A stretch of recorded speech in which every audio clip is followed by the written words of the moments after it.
English lessons. In today's mini English lesson, we're going to teach you some great expressions for talking about relationships and friendships. And to help me with today's lesson, I've got my very good friend, David Tennant. I'm going to tell you the story of our friendship, which of course is completely true. And while I tell you it, I'd like you to look out for some useful relationship expressions that we'll talk about at the end. So David and I met through mutual friends several years ago. We met at a party and we hit it off immediately. We got along really well and we started hanging out all the time, and we spent lots of time together. We became really good friends. Unfortunately, things became a bit difficult for David when he began to develop feelings for me. I didn't want us to become more than friends.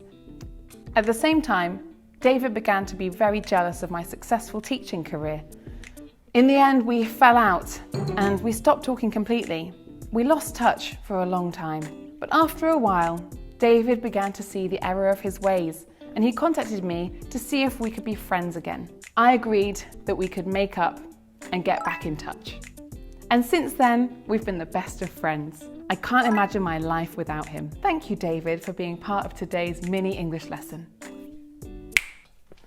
So, let's look at some of the expressions that we heard in my story of my friendship with David. First of all, when we met, we hit it off. This means we immediately liked each other. We hit it off. And then I said that we got along really well. If you get along with someone, you have a good, friendly relationship. You could use it about your colleagues, your family. You can also use it in the negative, like, I don't really get along with them. When I talked about David's romantic feelings for me, I used the expression he developed feelings for me. We don't need to say romantic. Everybody understands that that's what we mean. But I didn't return his feelings. So you can develop feelings for someone and you could return them or not return them. I didn't return them, which means I didn't want us to be more than friends. Again, this means a romantic relationship. So more than friends is a useful expression we can use. When we had an argument, I said we fell out.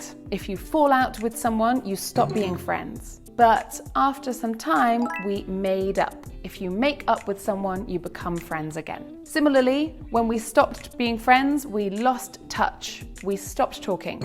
And then afterwards, we got back in touch. We started talking again. Finally, I said that I can't imagine my life without him. This is a lovely expression to show how important somebody is for you. And that one is completely true. So there you go, loads of great expressions that you can use to talk about all different kinds of relationships. Now you just need to go out there, make some more English friends so you can make use of them. Bye!